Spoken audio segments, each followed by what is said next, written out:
This is Cubone, and we've heard some great hypotheses as to why it appears to have a skull on its head. Things like it got its skull from its deceased mother, and its mother is a Kangaskhan or possibly a Charizard. But I think all of those are kind of hard to explain. So I want to take a more natural look at Cubone and see if we can debunk this skull helmet myth thing once and for all by looking at its ecology. Because after all, this is Geek Ecology. We know from the anime as well as the games that Cubone is never without the skull helmet on its head. And I think that's because it's born with it. In the Pokemon games, if you breed a Cubone or a Marowak, it comes out with a skull already on its head. And assuming there is a natural population of Cubones running around in the wild, how are they all supposed to find a skull in which to wear if their mother has to die before they can wear that skull? That would mean that every Cubone mother is only producing one viable offspring that is able to don its skull and therefore carry on its lineage of Cubones, which is really a quite terrible evolutionary strategy. One of the rules of natural selection and evolution is that organisms should produce more offspring that can actually survive. That's why you see most organisms producing more than one offspring at a time. They have these large litters or clutches of young. Because sadly, not all of them are going to make it.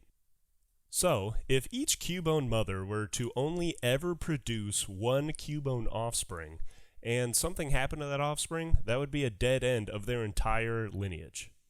Therefore, Cubone mothers would probably want to produce as many Cubone offspring as possible to ensure that their genetics get handed off to the next generation.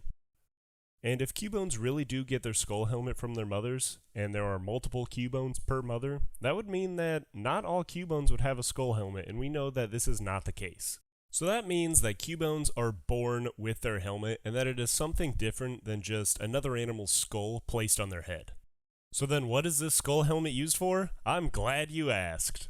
One hypothesis is that they use their head for intraspecific combat, which is combat between two members of the same species, similar to the extinct dinosaur Pachycephalosaurus or modern-day bighorn sheep.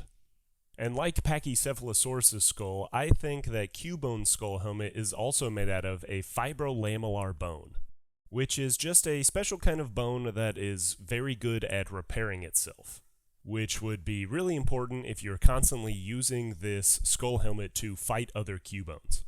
We know from its Pokedex entries that Cubone is mostly a solitary Pokemon, and many solitary organisms can be quite territorial because they want to have all of their resources for themselves. And one way that animals establish territories is by combating other animals that try and invade on their territory. So a Cubone could establish a territory and then defend that territory by participating in headbutting contests with other invaders. Its Pokedex also states that it lets out loud, mournful cries and that its helmet rattles or could possibly amplify those sounds. I think that Cubone's large exterior skull has been secondarily adapted to aid in these loud cries. And this is evident in the natural world if we look at a different kind of dinosaur, the Parasaurolophus. This dinosaur also uses a large ossified structure on its head to possibly create low-frequency sounds that can carry over large distances. Ossified meaning that it's made of bone. So since Cubone is a solitary animal and it can make out these large cries, and we know that it defends its territory, it might use these large cries in order to mark its territory, establish itself, let other Cubones in the area know that, hey, this area is mine. Alternatively, it could use these loud cries to help find mates. Since they are solitary, they're not going to be in big groups and must find each other during mating season. Another use of horn structures like those found on Parasaurolophus is for species identification. Different species of these dinosaurs would grow slightly different horns so that they could tell each other apart, which is important when forming herds or looking for mates. A similar function could be found in Cubone, and this would help us connect to the previous hypotheses of why this thing looks so similar to both Charizard and also Kangaskhan. Both Cubone and Charizard inhabit mountainous rocky regions, and Cubone and Kangaskhan inhabit some of the plains areas like in the Safari Zone. And if these two Pokemon are sharing the same habitat, perhaps there is a selective pressure in order for Cubone to grow this helmet and differentiate it from either Kangaskhan or a Charizard.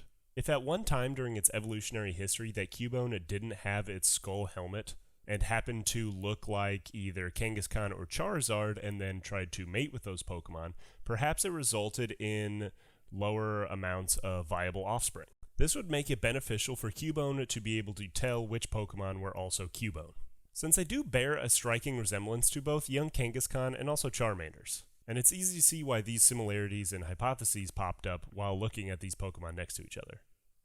In summation, Cubone has evolved this large ossified skull structure around its head for protection during combat, to aid in auditory signaling, and also for species recognition. Thanks for watching, and come back for more Pokemon Ecology.